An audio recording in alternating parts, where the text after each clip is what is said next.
Thank you so much for coming.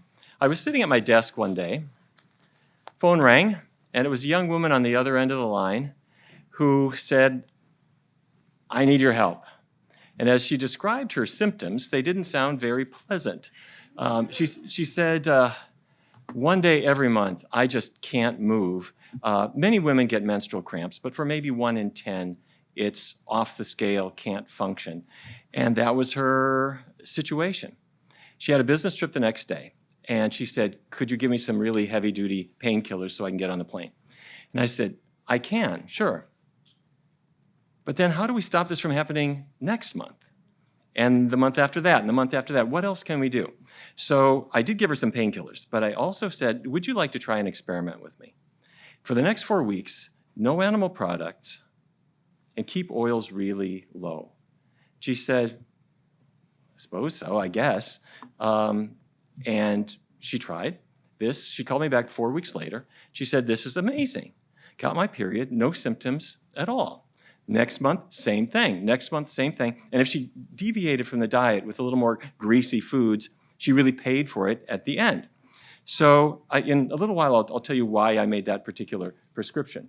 But I thought, well, this is one person who benefited, but how many other people would benefit? So I connected with, here's foods. I connected with the Georgetown University's Department of Obstetrics and Gynecology. And I said, let's do a randomized clinical trial of this. So we brought in a group of women. Everyone had moderate to severe menstrual pain every month, and half of them were asked to go on the diet that I had suggested. And the other half took a supplement, which in fact was a placebo or a dummy pill. And after 2 months, 2 cycles, they switched. The diet group started the supplement group started the diet. So everyone was their own control. And we published the results in the journal Obstetrics and Gynecology. And to make a long story short, the diet worked. It reduced pain intensity, it reduced the pain duration, and it even reduced PMS symptoms leading up to this. In the course of this study, something else happened. We asked all of the participants to not use any hormone medications because we were positing that the foods were affecting their hormones, but if they were on, say, birth control pills or some other hormone, then we wouldn't know what was the diet and what was the medication. So we said, please don't use any hormone pills. If you were sexually active, please use some other kind of contraception. And one of the women in the study said, Dr. Barnard, don't worry about me. She and her husband had given up the idea of having a family years ago. She said, we've both been evaluated. It's not him, it's me. I don't ovulate, I'm infertile. We don't use any contraception, no pills, no nothing, haven't for years. The second month that she was on the low-fat, plant-based vegan diet, she came into our research center and she said, Dr. Barnard, I got bad news, I got good news. And I said, well, what is it? I'm dropping out of your study because I am pregnant. As a surprise, she was not infertile. She had a beautiful baby, and then another one, and another one. What she was out of balance, that her hormones that were not behaving, it was not something just in her DNA, it was something on her plate that was able to change. So, okay, we've talked about menstrual pain, we've talked about infertility and things, but what is this about hormones? What are hormones anyway? Well, hormones I think of as being kind of like a letter. It goes from the post office out into the hinterlands. Hormones are made somewhere in your body, and they go in the blood to somewhere else in your body to give them messages. Like the hormones in your ovaries, estrogens come out, and they affect the reproductive anatomy, or in a man's body. Testosterone is made in the testes, and it goes to the rest of his body to make him run for president or wear ill-fitting clothes or whatever men do at times like that, not making any political comments. In some cases, though, you don't have enough letters in the male, and so your hormones are not working enough. In other cases, you got just too many letters in the male, and your hormones are working overtime. In either way, you're not in balance. Okay, so back to Robin, who called me up. Here's what's happening in a woman's body over the course of the month. At the beginning of the month, she has very little estrogen in her bloodstream. Estrogen is the group of female sex hormones, estradiol, estrone, estriol. I'm just going to refer to them all as estrogens. There's not very much. And then after the next 2 weeks, it goes up and then it drops really quickly, acutely, because the ovary is releasing an egg. And then over the next week, the uterus is the most optimistic organ in the body. Every single month it's convinced this could be it. This could be the big one. So the amount of estrogen rises in anticipation of a blessed event. So the rise in estrogen thickens the uterine lining, thinking that pregnancy could ensue. And then several days later, the disappointed uterus discovers we're not pregnant again. This didn't work. And so the amount of estrogen falls. And menstrual flow proceeds. But this can all be changed by what you eat. The whole curve goes up and the whole curve goes down. So the way this looks anatomically is this is the uterus, those are the ovaries off on the side, and depending on where you are in the month, that uterine lining will thicken up. But let's say I'm eating a not so healthy diet. What can happen is it thickens up too much. And as it does, it releases maladjusted chemicals called prostaglandins that cause pain. So that's what was happening as the young woman was calling me on the phone to say, I'm miserable. Prostaglandins were just wreaking havoc with her. So I thought, okay, I think I know how to dial your estrogens down, and it has to do with what you eat. You with me so far? Okay, so what is it about hormones, and how can I use foods for this? Because if I can tackle the hormones that cause cramps, then I can tackle a lot of hormones, including the ones that might cause cancer or other things. All right, I'm getting ahead of myself. How do foods affect hormones? Let me share with you a story. This is Catherine. Catherine grew up in Louisiana. She was in the Air Force. She was an aerospace engineer, and she was one of the first people to go into Iraq in 2003 because she designed the military bases for the Air Force. And when you're in a war zone, and you're eating what the military gives you, and you're working really hard, you don't gain much weight. You stay trim and sort of some variant of healthy. However, at the end of her tour of duty, she went back home to Louisiana. And her friends all said, Catherine, what did you miss while you were gone? She said, you know what I missed? I missed cheese. I missed macaroni and cheese snacks and all the things that we just didn't have. And so her friends took her out to eat cheese dinners, and one of her friends actually gave her an entire case of macaroni and cheese dinners, 48 of them, that she ate for 48 days straight. Yes, she did. She gained weight, but she also developed some symptoms where her stomach started to hurt her. And it got worse and worse and worse, and as the months went by, it wasn't getting better. So she finally went to see a gynecologist who did a laparoscopy. That's where you make a little incision below the belly button. You look inside with a scope. The doctor did this, sent her into the recovery room, and when she was able to talk, he said, you have endometriosis. Cells that line the uterus have escaped. They go up the fallopian tubes, we believe, and they implant all around the abdomen. They can implant on the intestine. They can implant on the ovaries. They can implant on the fallopian tubes and strangle them, leading to infertility in addition to terrible pain. So that's what endometriosis is. And you can treat it with painkillers. You can treat it with hormonal treatments, none of which was helping Catherine. So eventually the doctor said, I've got one other treatment. We can just go in laparoscopically, remove your uterus in a hysterectomy, and that'll cure the problem. She said, well, my husband and I are newlyweds, and we weren't really thinking that we were kind of hoping to have a family, but as fate would have it, she just really couldn't get better medically, so she scheduled the procedure for 6 weeks from this point. During that 6 week duration, a friend said, Catherine, I want you to see somebody about your diet. And she met with a dietitian who said, don't you know about this diet? Plant-based diet. Get rid of all the animal products, including cheese. Keep oils really low. She thought, all right, I'll try. And rather reluctantly, she started this vegan diet, very little oil, very healthy diet. And she found it wasn't really that hard, but more importantly, she found that she felt better. And she started losing weight, and her energy was better, but her pain was getting better day by day by day. But 6 weeks came up, and she thought dutifully she would go to the hospital and just do this procedure and get it done with. So she went into the operating room. She was anesthetized. The doctor made an incision.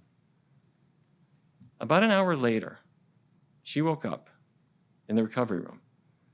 And the doctor had his hand on her shoulder and he said, "Catherine, I didn't do it. I didn't do the hysterectomy. Your endometriosis is effectively gone." Her mother was sitting with her in the room. Her mother said, "She went vegan." The doctor said, "Stop it. Foods do not cause endometriosis, and a diet change is not going to cure it. There's only one explanation. This is a miracle." So I think that's in her chart, that she had a miracle. And so anyhow, she lost a lot of weight. She felt great. She never had the procedure. She's got 3 kids now, and she doesn't have endometriosis anymore. And in fact, Catherine now works for the Physicians Committee with our Food for Life program, teaching other women how to take back their health. Okay, so I mentioned that she loves cheese. So what's the deal with cheese? Does cheese have hormones? Well, yes.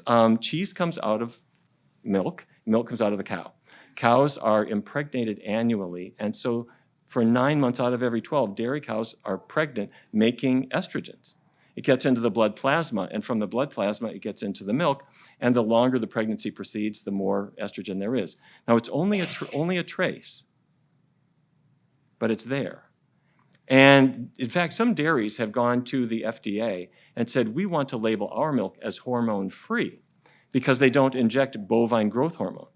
But the FDA has said, wait, there is no hormone-free milk because the cow is making estrogens, whether they're pregnant or not, but when they're pregnant, they make more and more and more, and it gets into the milk and it gets into the cheese. Okay, wait a minute. So we're talking about estrogenic disorders that seem to be related to milk, cheese, animal products? Maybe. And maybe not just for women. Researchers in Rochester, New York, looked into a fertility clinic, and they brought in a group of men, and some of them ate relatively little cheese, and some ate a lot of cheese. And the sperm counts on the men who ate a lot of cheese were noticeably less than the men who ate relatively little cheese, raising this theory that the traces of estrogens in milk and in cheese are just enough to take a fragile thing like a man's fertility and knock it off kilter, or the regulation of endometriosis in a woman, or her sexual cycle. All of these things could be knocked off balance by hormones that nature didn't think she would get. By the way, speaking of men, vitamin V. The guy goes into the doctor's office and he says, "Doc, I can't raise the flag anymore." The doctor knows what he means. He writes out a prescription for Viagra, hands it to the guy winks at the doctor and walks out of the room. If this is a good doctor, the doctor will suddenly drop his pen, race out of the room, grab his patient before he goes down the elevator and say, "I forgot to tell you one thing. Please come back in." The patient sits down and the doctor has to explain to him, "Your erectile dysfunction is not caused by performance anxiety. It's caused by narrowed arteries. You've got atherosclerosis. This is from cholesterol and fat. It's narrowing your arteries, and the most narrow arteries are the ones that go to your private parts." And that's the male sexual anatomy is a hydraulic system. It was obviously designed on a Monday because things are going wrong with it all the time. But the main thing is if you don't have good blood flow, it just doesn't do its thing, right? So if you have narrowed arteries so you don't get blood flow there, the doctor explains to the patient, "You've got narrowed arteries in your heart. You've got narrowed arteries in your carotids going to your brain," meaning you might have erectile dysfunction now, but in 2 to 3 years, you're going to have a heart attack or a stroke.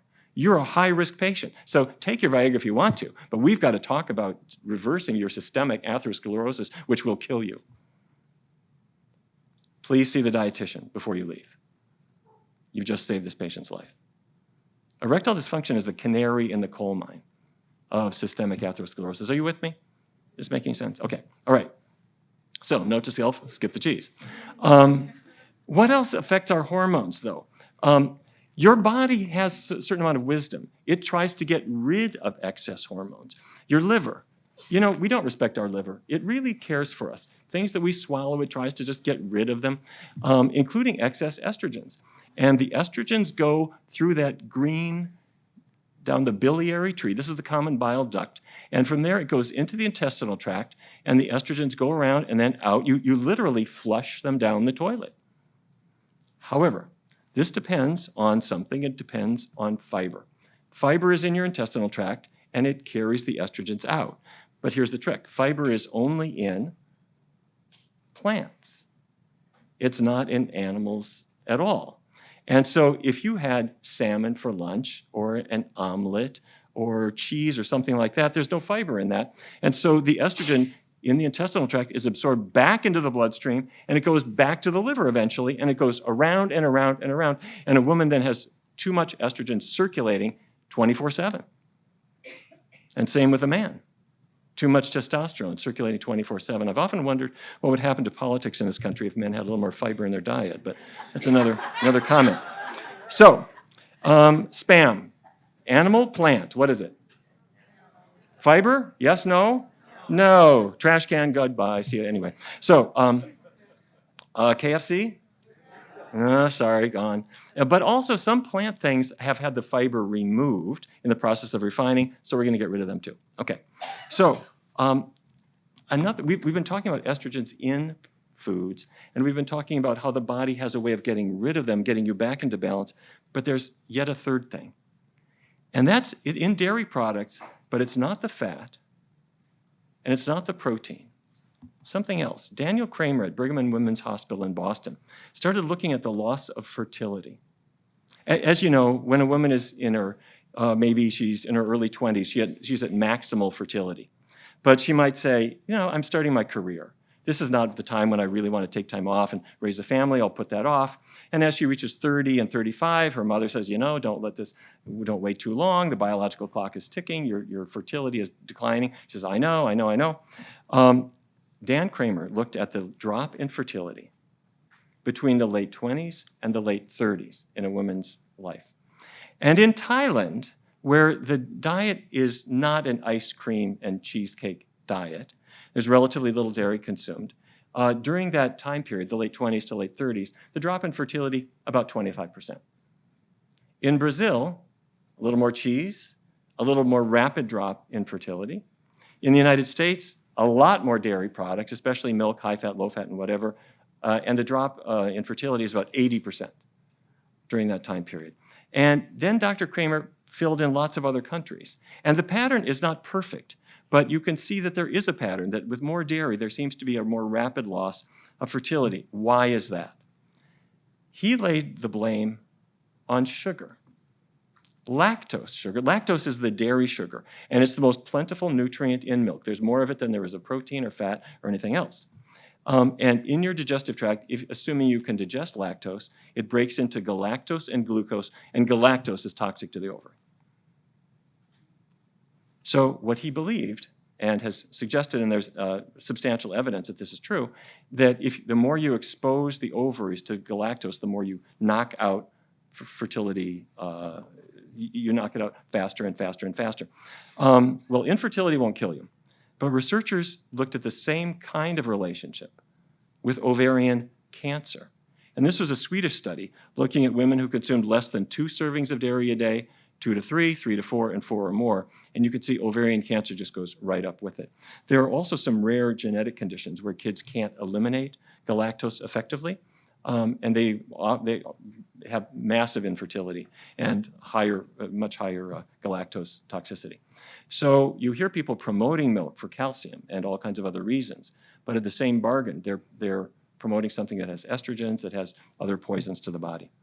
Okay, we've talked about cramps and erectile dysfunction and infertility. None of those things are going to kill you, but what about breast cancer? Estrogen's a sneaky hormone. All hormones, if you have too much of them, they can kill you. If you have too little, it can be fatal as well. In every case, you need to be in the sweet spot. That's true for insulin. If you have too much, it can be fatal. If you have too little, same story. With estrogen, they're tiny. These little estrogen molecules can sneak through the cell membrane. And once they're inside the cell, they can go through the nuclear membrane and they can attach to your DNA, damage it, causing cancer cells to arise. I'm talking about your own estrogen, not necessarily estrogen that you've swallowed.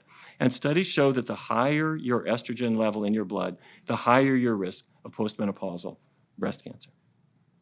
Okay, so let's say a woman has been diagnosed with cancer in the past, and she's got one thing on her mind, which is this cancer ever going to come back? Or am I going to be able to survive this? The Women's Intervention Nutrition Study brought in a group of women, a very large group, more than 2,000 postmenopausal women. They had all been treated for breast cancer. And what they asked them to do was to make some pretty big diet changes and really cut the fat content in their meals. And what they found was that their risk of a cancer recurrence was cut by 24%, we'll take it. For estrogen receptor negative cancers, it was cut by 42%, and estrogen receptor positive cancers down by 15%. So this was not a vegetarian or vegan diet, but just these rather modest changes of cutting the fat were helpful. On the flip side, researchers started looking at, well, what makes you more likely to succumb to your cancer? And they came back to milk. This was a California study that looked at women previously diagnosed with cancer and those who drank the most milk products, and particularly fatty dairy, whole milk and butter and cheese and so forth. They had a 49% higher risk of dying of their cancer compared to women who generally avoided these products. Okay, so when you go home after this lecture and you talk to a friend about this, they'll say, wait a minute, it's soy. Soy's have you heard people talk about soy products? Soy has, let's see, what is it? What did I read in Men's Health? Soy has estrogens in it or something that'll give you man boobs. You know what I'm talking about? And if a woman consumes them, she'll get cancer. What they're talking about is in 1931, I believe it was, genistein, which is an isoflavone, was discovered in soy. And it does look sort of like estrogen. This is estradiol. And in lab studies, people discovered that, in fact, it does attach to the estrogen receptor. So if a man consumes tofu, he's going to get man boobs, apparently.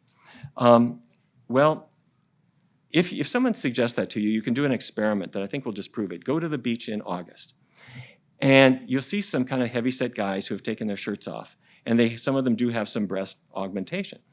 Go up to one of them and ask, how much tofu have you had this past week?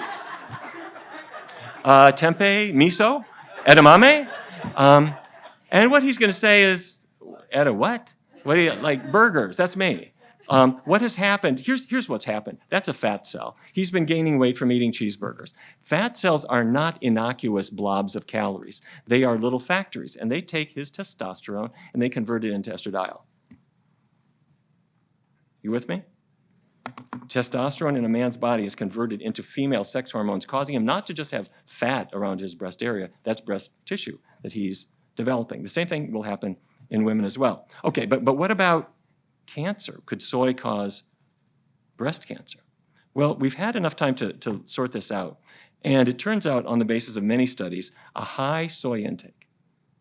If you could compare, say, Asian Americans who consume lots and lots of tofu and soy milk compared to others, the high soy consumers have roughly 29% less risk of developing breast cancer compared to people who ignore it. And then researchers have looked at women previously diagnosed with cancer.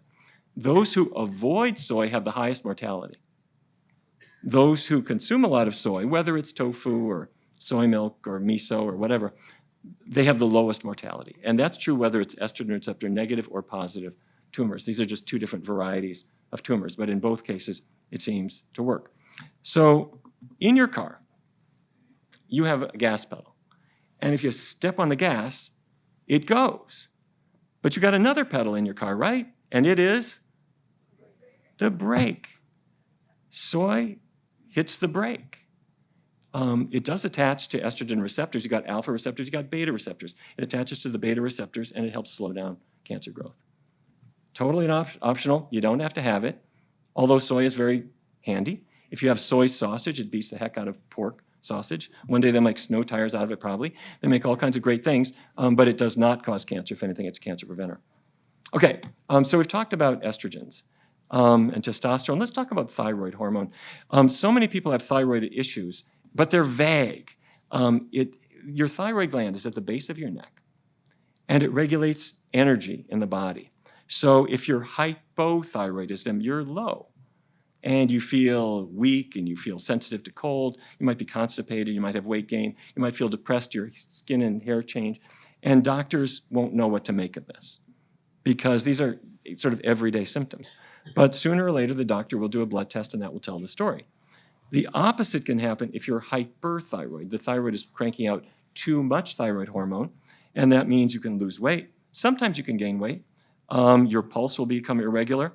You'll find that you're nervous, you're irritable, you feel warm. You're basically just kind of revved up. And the doctor can do some tests, and it's not a terribly difficult diagnosis to make.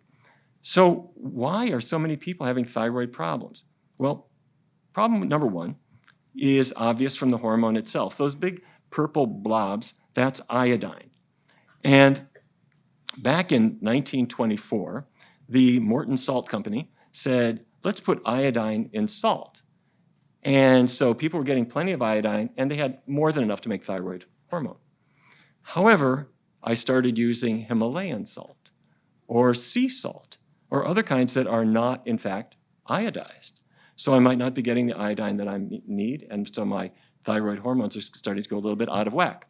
Now, milk actually has a little bit of iodine in it, and the reason is that cows are not super hygienic. The toilet paper roll never seems to be adequately filled, so that when they put the milking thingies on the udder, before they do that to kill any fecal bacteria, they spray them with iodine-containing disinfectant, some of which leaks into the milk. So you can get iodine that way. My favorite and more hygienic source, am I cheering you up? Sea vegetables have iodine. They have a lot. So you go with your friends to the sushi bar. Don't have the fish sushi unless you're really well insured. But the nori that they wrap around it, and by the way, not just nori, but the wakame that's in the miso soup and that kind of thing, the arame that's on your seaweed salad, they are very, very high in iodine. And so when people were living coastally, the seaweed that anybody could easily gather was a very high natural source of iodine. But if you grew up in Fargo like I did, you don't recognize any of this stuff, and you can easily become hypothyroid. Okay, but the bigger reason for thyroid problems in the United States has nothing to do with iodine. It has to do with antibodies. Antibodies are torpedoes. Your body is invaded by a virus. And so you make antibodies to kill that virus, or a bacterium, or a cancer cell. But sometimes antibodies attack you. And there wasn't any virus at all. And doctors can measure these in blood tests. Somehow, your body is making antibodies that are attacking your own thyroid. Some of them shut it down. Some of them, unfortunately, will hit the gas pedal and cause the thyroid to crank out too much thyroid hormone. So, could foods be the cause of this antibody reaction? The reason we thought maybe yes is that most autoimmune reactions seem to have a dietary link. We've seen this with asthma. And by the way, if anybody has a child with asthma, do not walk to a completely plant-based diet and see if that doesn't help your child. A person has rheumatoid arthritis or Sjogren's disease. These are autoimmune conditions where diet changes seem to help because you're eliminating a trigger for antibody formation. So researchers in the Adventist Health Study, too, brought in a large group of people, more than 60,000, and they looked at thyroid conditions, and they classified people based on their diet. And they found that the people who did the worst were the lacto-ovo vegetarians. These are the people who are skipping the meat, and they're replacing it with huge amounts of cheese. And the people who did the best, who had the least hypothyroidism, were the vegans. And then they looked at hyperthyroidism.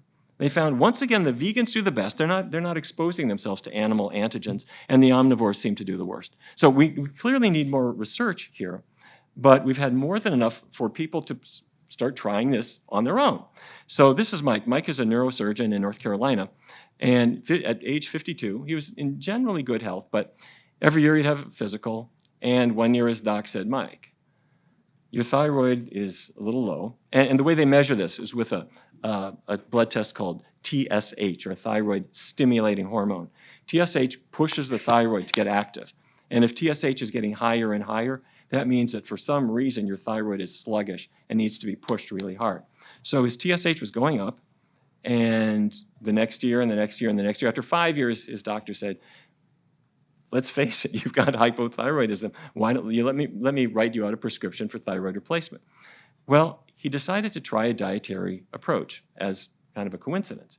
And he went on an entirely plant-based diet, joined the vegan subgroup, and what happened was that his TSH fell back down into the normal range. He lost not a lot of weight because he was never really heavy, but he lost 7 or 8 pounds he wanted to get rid of, and he got his energy back.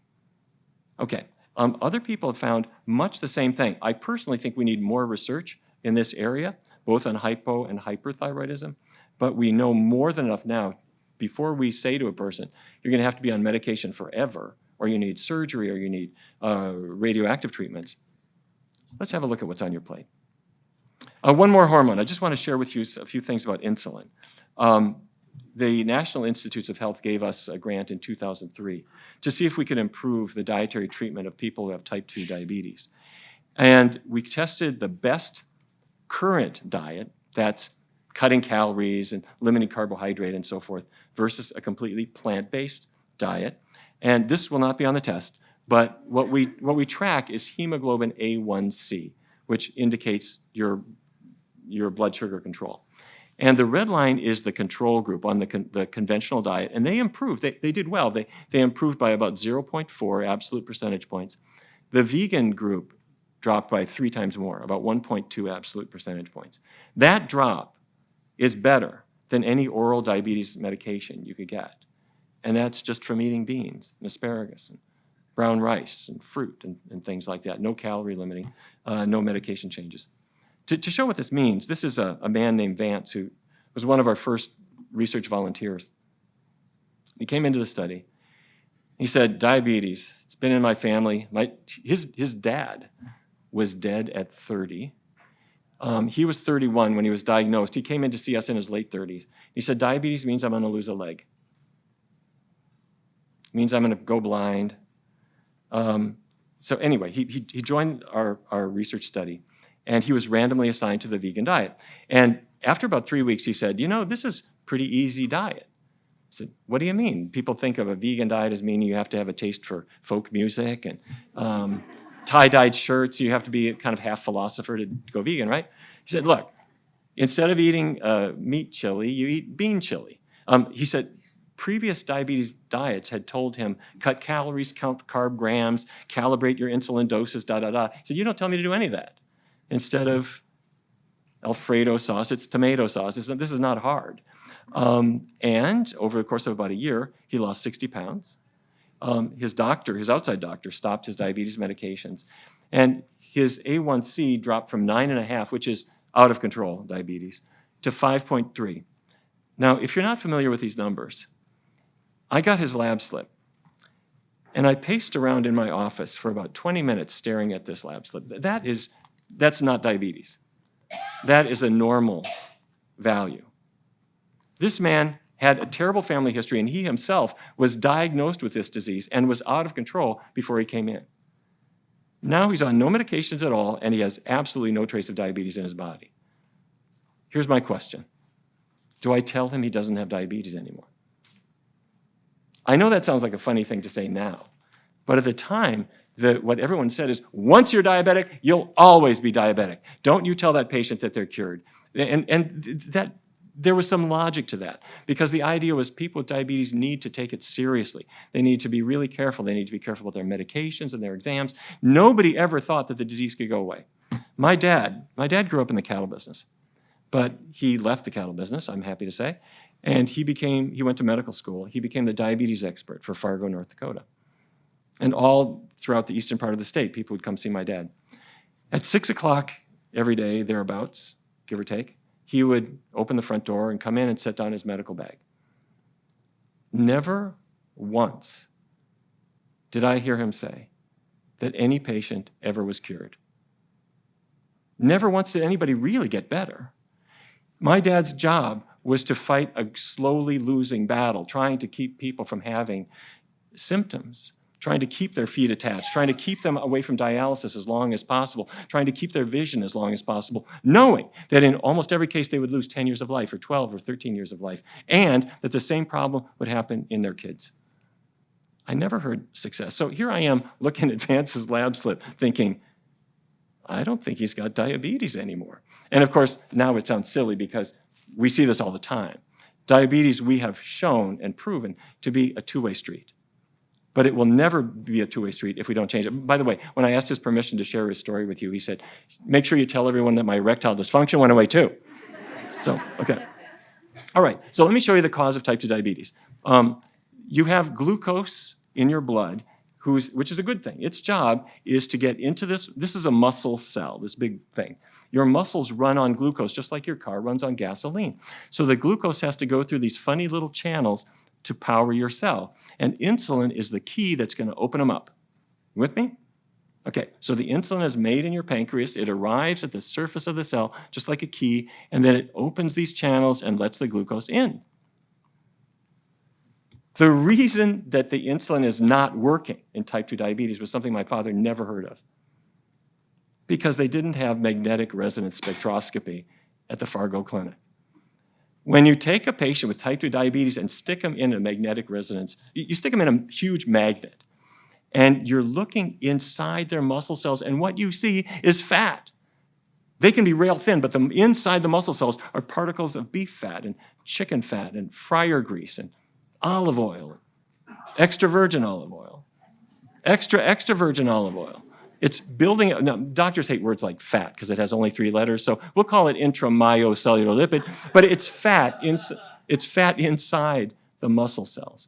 And it's also inside the liver cells. And our group, working with Yale University, has shown that when you change your diet, you can drain that fat out. And so diabetes becomes a two-way street. You're attacking the cause and correcting the cause. And how many people with type 2 diabetes go and sit down with a doctor and have this explained to them? No, that doesn't happen. They read in a magazine that you shouldn't eat bread.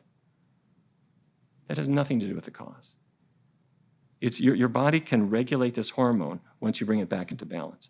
Okay, so does this matter?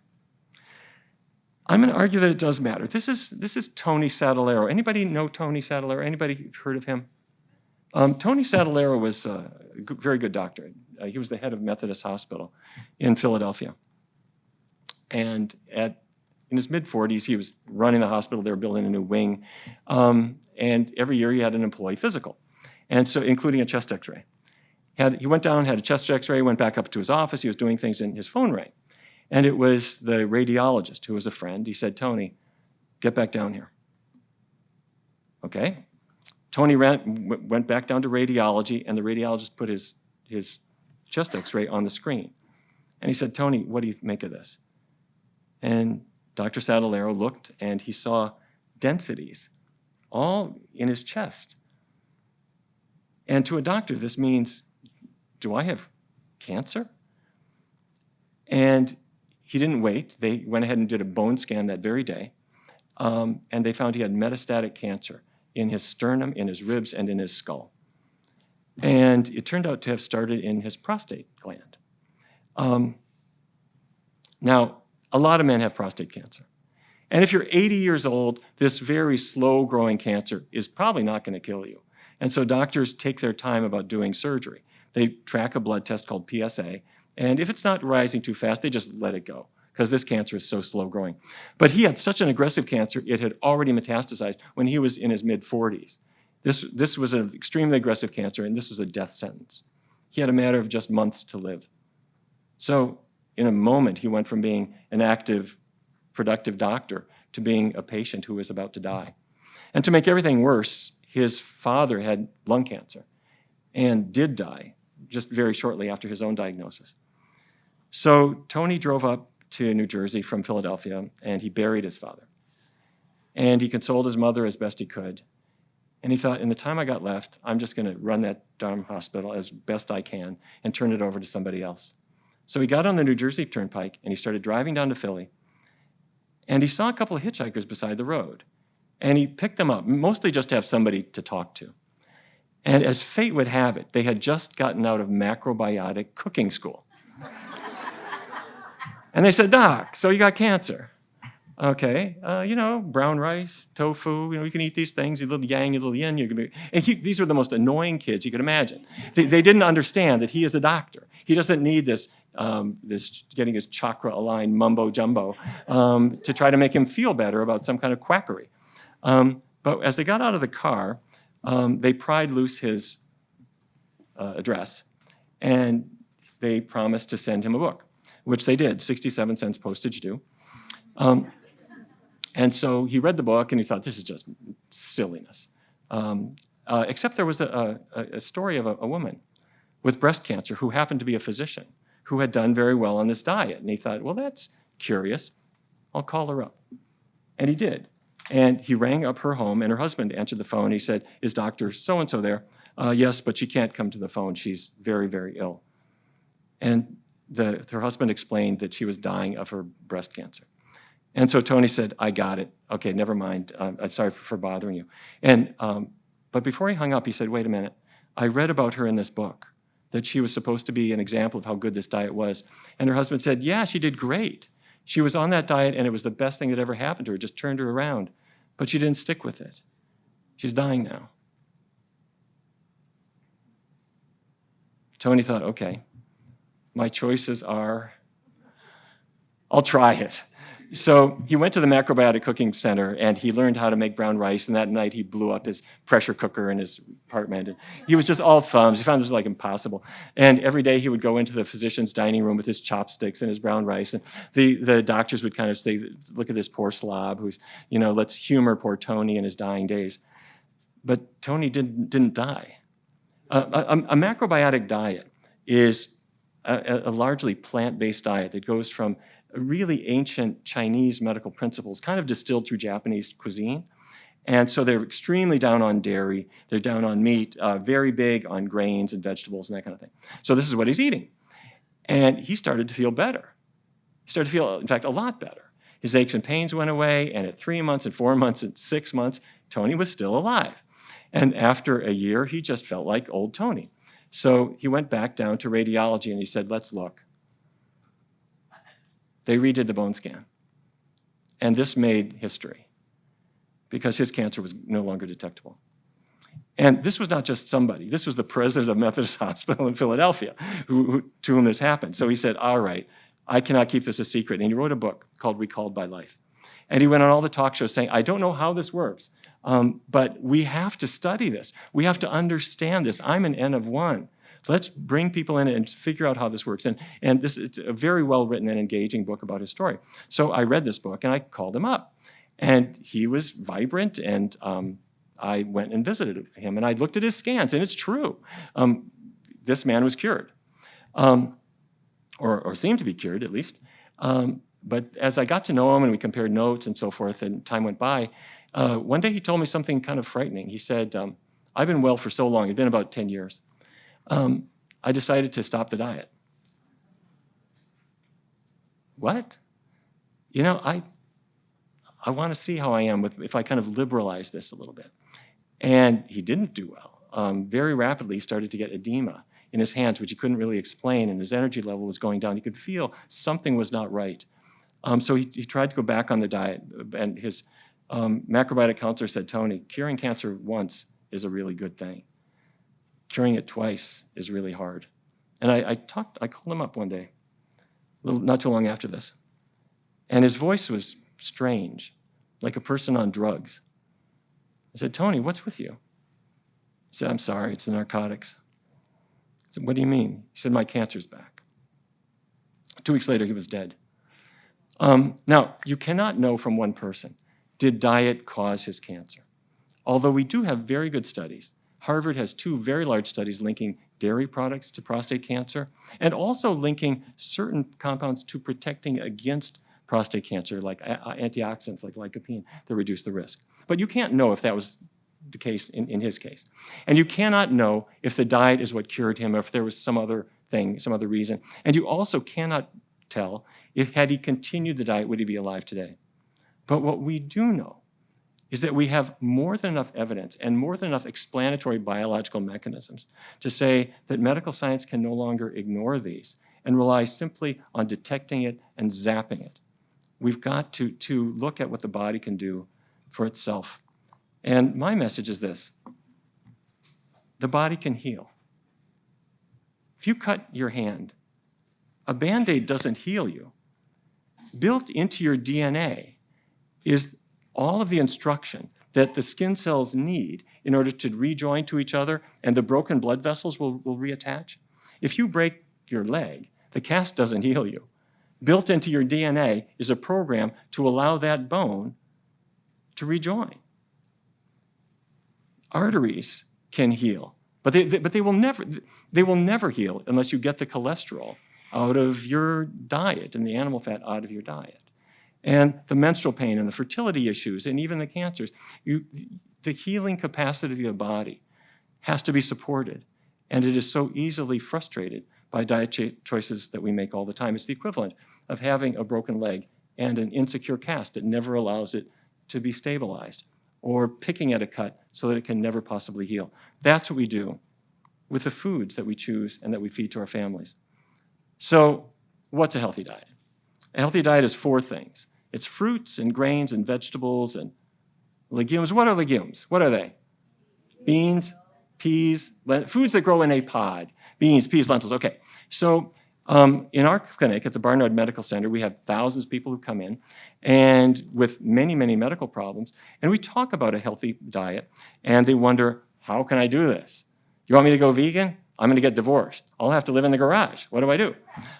So what we do is we break this into 2 steps, and I have never seen anyone unable to do it. If you're in this audience because you were dragged here by somebody else, but you're kind of intrigued and thinking maybe there's something to this, here's what you do. There's a 2-step method for just trying it out for yourself.